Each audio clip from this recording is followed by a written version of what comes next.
Hello and welcome to Living as Is. And I'm Shar. Last week, the video was around autism, spirituality, and self-awareness. In the previous week, I'd watched videos around self-awareness being a difficult thing for autistics. So I decided this week I would expand a little bit more on self-awareness. I'm autistic, and every autistic, as well as every non-autistic, carries a level of self-awareness. According to one psychologist, self-awareness could start as low as 18 months old, effectively a baby. And I have heard it say that if you want to see the level of self-awareness in your child, when they look in a mirror, if they don't see themselves, but they see what they think to be another child, their self-awareness isn't at that level just yet. But if they look in the mirror and they see themselves, they've reached a certain level of self-awareness. Just a thought. Other psychologists looking into self-awareness say, while we can be highly self-aware, there are still many of us that can spiral into emotion-driven interpretations of our circumstances. Here, they're saying us, as in everyone, all people, which I interpret as self-awareness is difficult for neurodivergents and neurotypicals.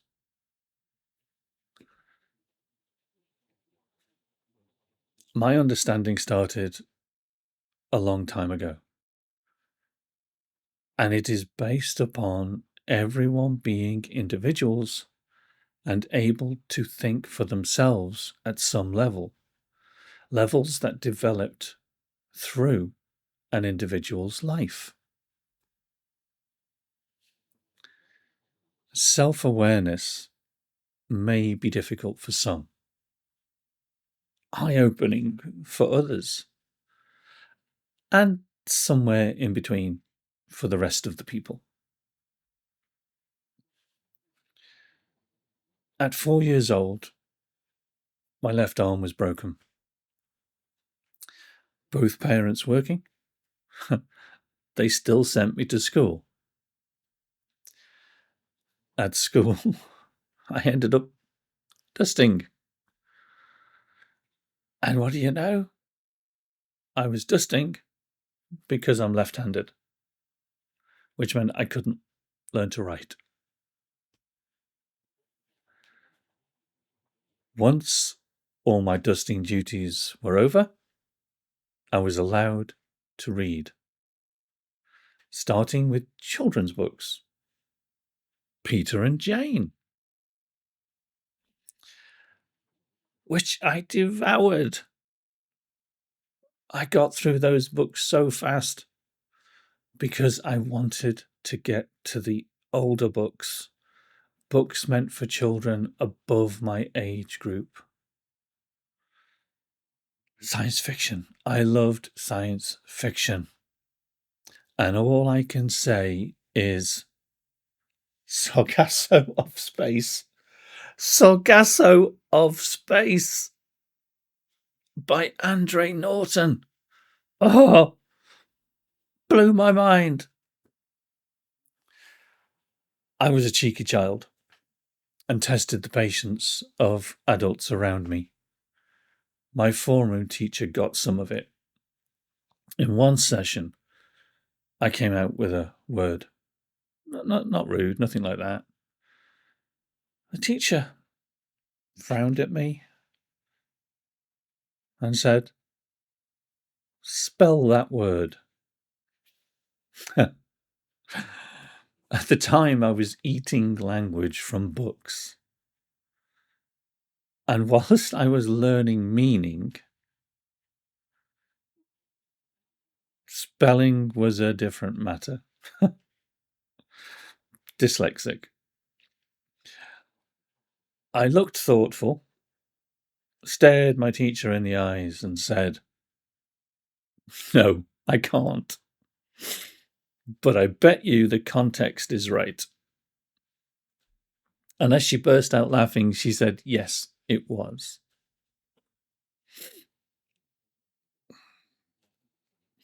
My quest for understanding myself received some answers through books, and they expanded knowledge. However, people around myself were not able to answer my questions because they appeared not to hold a similar understanding. However, there also appeared to be a distance between myself understanding them. At 18, able to drive, and now getting around in my own transport, I was off to meet with what I thought were like-minded people. What was found instead? Limitations. Everyone has their own limitations, but everyone also holds the ability to expand those limitations, change them, develop themselves further and beyond. This meant, as I grew in understanding, knowledge, and self-awareness, those around myself changed. As I reached for more and more people that could meet this ever-expanding thirst for self.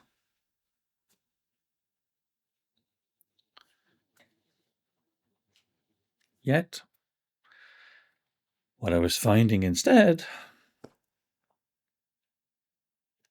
a small list of things. A list where people were happy. They found themselves happy in the knowledge of self they currently held. Happy within the belief system they found in themselves. Happy in their knowledge, not requiring life explanations. Some are kidding themselves. All was good. Yeah, sure it was. Some not wishing to challenge any life status quo. The list could go on. I mean, folks, there are a lot of people in the world, a lot of individuals. I wasn't happy. Not with life, not in myself. Just wasn't there for me. This meant this search had to keep going. And self-awareness was answering this search. The more teachings I sat in for, the more books I read, what was being found, the way I lived and saw life, was not only being challenged, but also answered life. which gave me more enthusiasm to just dig within.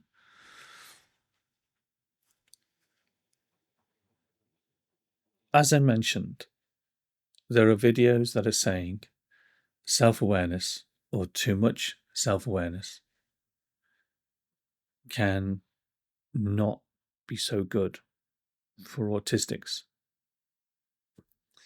Self-awareness for myself has been feeding something. It's been feeding the something that fed my life and growth from within.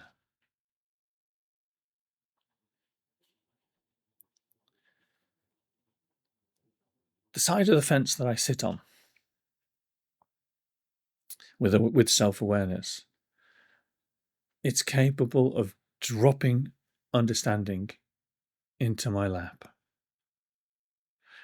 Within the hearing of a word, a sentence, or seeing of something, coming to this space, it's taken time, patience, and a lot of understanding to where I am and what is.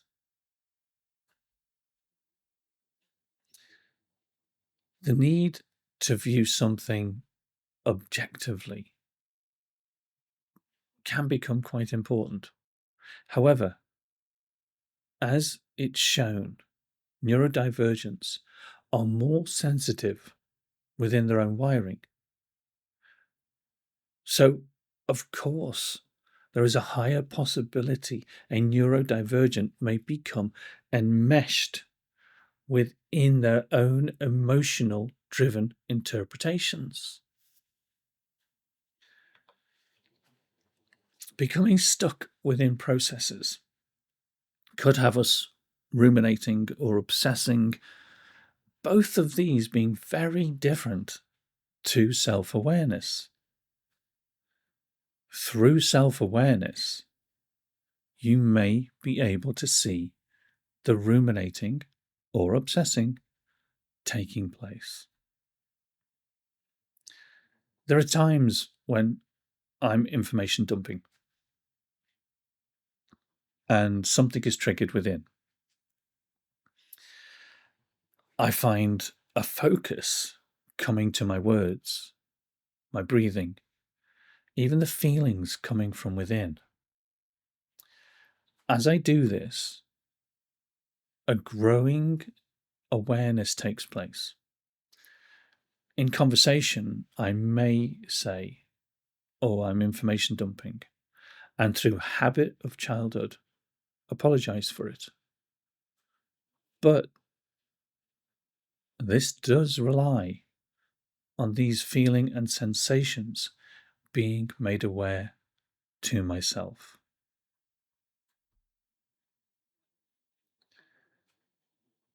I accept for some neurodivergents, self awareness may show itself as a challenge to move through the emotions driving it. However, this isn't accepted as a whole for all neurodivergents. After all, isn't the wording autistic spectrum disorder? Not quite agreeing with the disorder. I tend to find self awareness quite ordered. Now, for any neurodivergent wishing to change in regards to how they find life and live life, I don't see this as an impossibility. The only difficulty, no, the only difficulty I see applies to every individual, neurodivergent or neurotypical. How much pain are you willing to face to be free of pain?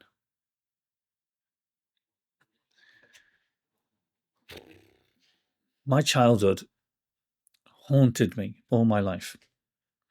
from the ingrained feelings that were constant to memories that rose without request. There is no time where I ever remember asking for what happened to me in my life. And as a consequence, I almost meandered through life. No real direction, and constantly seeing the alternative views of life without being asked to see the alternative views of life. At 33, the final decision was made. Let's do this. And the digging into my pain started. So did my increase in seeing, feeling, and knowing, as if a door had been unlocked. Keep that thought. A door had been unlocked. I was growing in awareness without even seeing I was growing in awareness. And no one pointing a finger at me to say this was happening, which meant in my world, I was still just me and not growing at all. In my 40s, I was putting the pieces together. And I was providing tarot readings professionally, mainly in psychic fairs. Every year, a constant expanding appeared to be taking place. It's like growth just kept going until reaching my 50s, and I'm living on my own. It felt as if my life had been waiting for this. I took on EMDR, a therapy treatment for PTSD, and something just wow happened. As I went through the therapy, all this pain came out. And there'd be times when the therapist would say, "You sure you want to do this?" And I would say, "No, but let's do it anyway." And it was as if, as points in my life were just unblocked and released, it was like awareness also went click and was released. It was as if the blocks in my life had been holding back even more. So the expansion in self-awareness that is now taken place seems quite stunning for myself. Stepping back to the fact that some neurodivergents may find self-awareness difficult. Seeing as I've been given a diagnosis of autism, I just can't accept all neurodivergents will not become self-aware. Yet, step back a little bit there, because I believe some neurodivergents are already self-aware and know it. Hello to you. What's that? There's this phrase. It was something it came to me. Not came to me. It was something a friend brought to me. In a comment that had been made to me. I was talking to somebody and they had said, all autistics are the same, which just felt a bit insulting in some ways. And my friend said to me, "Oh no, when you meet one autistic, you have only met one autistic." And I believe many will already know what that means. All autistics are individuals. I look upon the world being filled with individuals, all in oneness. We all are. I will never feel that everyone is labelled under the same or similar banner, will be the same in every detail. As far as I'm concerned, if you do that, label everyone who's similar under the same banner as being the same, my friend, you're talking out of your derriere.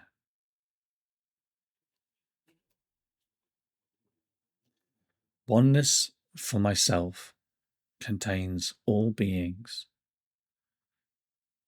and people are individuals and capable of wonderful things. In myself, I can't look at something that affects few, then state it will affect all, because that discounts the endless possibilities of the human race. So I, for one, hold a belief there are some wonderful things to be experienced within people.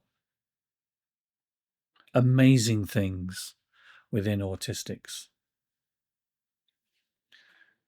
Don't discount the human race. You may be doing yourself an injustice. Thank you for listening to the end. Thank you for being here. Oh, click like and subscribe so that you'd be there and ready for the next video. Come on, join in. Thank you. Blessings to you all.